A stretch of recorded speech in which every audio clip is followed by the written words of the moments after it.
We were having a sleepover at my house that Saturday night. Me and my 4 best friends, Alex, Bianca, Sabrina, and Lacey. We made cookies and watched movies and did our hair and makeup. By midnight, we'd run out of planned activities. It was time to improvise. "Let's try that Bloody Mary thing," Lacey suggested. Alex, who was sitting cross-legged on her sleeping bag, said, "What's the Bloody Mary thing?" Sabrina, who was lounging on top of her own sleeping bag on the far side of the room, said, "Come on, Alex. Everyone knows the Bloody Mary thing. You stand in front of the bathroom mirror with a lighted candle and say the witch's name 3 times. Then her ghost appears, looking just the way she did when she died, all horrible and bloody with scars all over her face. She sounds gorgeous. Just why, exactly, do you think I would want to see the ghost of Bloody Mary?" Alex asked skeptically. "Why not?" I said from my place on the pull-out couch in the living room. "I've always wanted to see a ghost. It could be fun. Besides, I've heard she can tell your future if you summon her correctly. And if you don't summon her correctly, or if she's in a bad mood, the ghost of Bloody Mary will rip your eyes out and leave your face horribly scarred," Lacey said dramatically. "Or you will be found dead with claw marks all over your face and body. Or you could be trapped in the mirror with Bloody Mary for eternity," Sabrina added. "Ooh, that sounds like fun. Disfigurement, death or entrapment. What a fabulous way to spend eternity," Alex said sarcastically. "Where do I sign up?" "It's a load of crap," Bianca said as she tried to balance on one foot on the arm of the pull-out couch. "It's just a story told to scare little kids. Bloody Mary isn't real." "I've heard it's real," I said. "My friend Katie tried it once and saw the ghost in the mirror. Bloody Mary told Kate that when she grows up she is going to become a research doctor who cures cancer and saves lots of lives and wins a Nobel Prize." "Hogwash," said Bianca dismissively. "There's only one way to know for sure," said Sabrina. "Come on. Let's try it." I ran to the supply closet to get a candle and matches, and all of us, even Alex and the disbelieving Bianca, crowded into our large downstairs bathroom. "This is a bad idea," Alex said nervously as we lit the candle. It's not. It's the perfect thing to do at a sleepover," I said. "Like telling ghost stories. Only this one might be true. Here, you hold the candle." I thrust the flickering candle into Alex's hand. Once the candle was lit, Bianca turned all the bathroom lights. As we stood before the bathroom mirror, I told everyone the story of Bloody Mary. Bloody Mary was the name of an evil witch that lived back in colonial times. The witch used her black arts to make her young again by killing a bunch of young girls in her village. When the villagers discovered Bloody Mary was behind the murders, they burned her at the stake. Bloody Mary used mirrors to help her locate and enchant her victims, and she cursed all mirrors when the villagers executed her, so that anyone chanting her name 3 times would be pulled into the mirror with her to spend eternity in the flames. By the time I finished the eerie tale, all my friends were looking a little nervous. But we were excited too. Maybe we'd see a real ghost. The candle in Alex's hand flickered a moment and then steadied as the 5 of us chanted Bloody Mary's name 3 times in front of the bathroom mirror. I held my breath, not know what to expect, and wondered what Bloody Mary might say about my future. Maybe I would marry Robbie when I graduated from college. Robbie was a cute boy that I liked in my science class. The 5 of us waited tensely as we gazed without blinking at our faces reflected in the glass. The only sound was the ticking of the little wind-up clock my mom kept in the bathroom. I strained my eyes, trying to see through the mirror into some nether realm that I both dreaded and hoped might be there. Finally, Bianca said, "Nothing's happening. Let's just get out of here."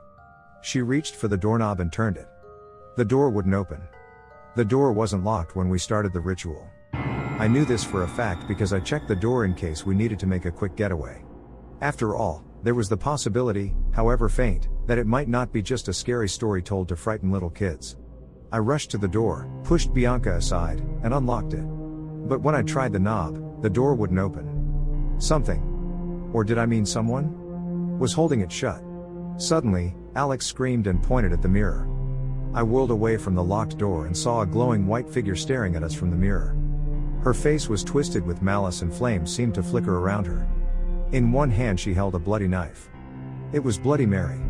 We all screamed and my friends backed away from the mirror, all but Alex, who stood frozen by the bathroom sink with the candle still clutched in her shaking hand. All of a sudden, Bloody Mary lunged forward, her knife hand coming straight out of the mirror and striking Alex fiercely in the face. Long scratches appeared on Alex's cheeks and she staggered backward with a gasp of pain, hands coming up to protect her face. A wave of heat and anger poured out of the mirror in a blast that blew us head over heels. My forehead struck the wall and I felt senseless to the floor. I woke in darkness a few moments later and groped desperately for the light switch. When I turned it on, I found Lacey unconscious beside me and Alex blacked out beside the bathroom sink with deep scratches all over her arms and legs and face. Sabrina was huddled sobbing behind the toilet. I pulled her out, and gasped when I saw she was also covered in scratches. She'd been standing too close to the mirror and the ghost had knifed her too. I shook Lacey and Alex awake and the four of us clung together weeping and shaking with fear. "I told you this was a bad idea," Alex gasped. My eyes widened suddenly when I realized there were only four of us crouching on the bathroom floor. "Where's Bianca?" I cried in alarm. I leapt to my feet and stared at the bathroom mirror, but it only reflected the wall and my frightened face. Oh dear Lord, what if Bianca was pulled into the mirror with Bloody Mary? Would we ever see her again? What would I tell her parents? "Try the door again," Alex gasped, lunging forward to grab the knob. It opened immediately. Apparently, the door was released from the lock spell as soon as Bloody Mary disappeared. We ran to the living room, hoping to find Bianca huddled in her sleeping bag. She wasn't there. We searched all over the downstairs for her. I was about ready to wake my parents and confess the whole stupid mess to them when Lacey gave a yell from the laundry room. Bianca was lying unconscious beside the washing machine with blood and scratches all over her face. The ghost had scratched a message deep into the flesh of her right forearm. It said, "I am real." My stomach lurched and I wanted to throw up when I saw Bloody Mary's message. Instead, I knelt down and shook my friend's shoulder, trying to wake her up. After nearly a minute of calling her name, Bianca finally opened her eyes. She groaned and rolled to a sitting position. "What happened to you?" I asked, dabbing at her cuts with a hand towel from the bathroom. "After that horrible ghost knocked the four of you down. It grabbed me by the hair and pulled me through the mirror," Bianca said with a shudder. "I felt something scratching my face and hands, and I tried to fight back but I was knocked to the ground and dragged along a cold floor by my hair. The ghost tossed me into a dark room. I couldn't see anything, but I felt the ghost clutched my arm and there was this terrible pain. That's all I remember until I heard your voices and the light came on." She saw the look on our faces and glanced down at her sore arm. She went so white I thought she would faint again, so I pushed her head between her knees until the dizziness passed.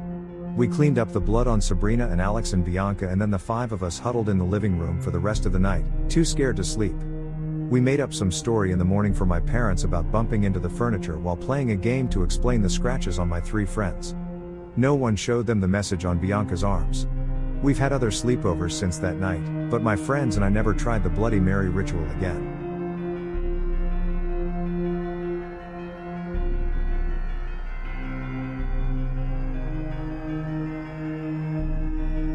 The girl hurried through her schoolwork as fast as she could. It was the night of the high school dance, along about 70 years ago in the town of Kingsville, Texas. The girl was so excited about the dance. She had bought a brand new, sparkly red dress for the dance. She knew she looked smashing in it. It was going to be the best evening of her life. Then her mother came in the house, looking pale and determined. "You are not going to that dance," her mother said. "But why?" the girl asked her mother. "I've just been talking to the preacher. He says the dance is going to be for the devil. You are absolutely forbidden to go," her mother said. The girl nodded as if she accepted her mother's words. But she was determined to go to the dance. As soon as her mother was busy, she put on her brand new red dress and ran down to the KC Hall where the dance was being held. As soon as she walked into the room, all the guys turned to look at her. She was startled by all the attention. Normally, no one noticed her.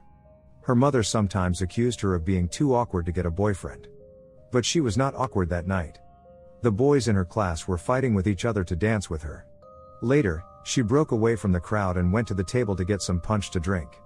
She heard a sudden hush. The music stopped. When she turned, she saw a handsome man with jet black hair and clothes standing next to her. "Dance with me," he said. She managed to stammer a yes, completely stunned by this gorgeous man. He led her out on the dance floor. The music sprang up at once. She found herself dancing better than she had ever danced before. They were the center of attention. Then the man spun her around and around. She gasped for breath, trying to step out of the spin. But he spun her faster and faster. Her feet felt hot. The floor seemed to melt under her. He spun her even faster. She was spinning so fast that a cloud of dust flew up around them both so that they were hidden from the crowd. When the dust settled, the girl was gone. The man in black bowed once to the crowd and disappeared. The devil had come to his party and he had spun the girl all the way to hell.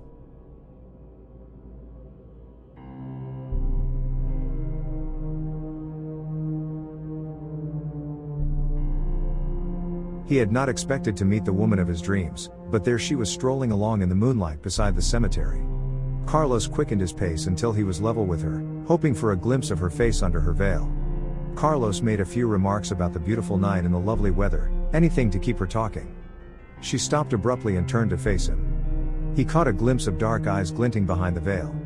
"What is it you want?" she asked. "A date, señorita. Just a date." Carlos beamed at her.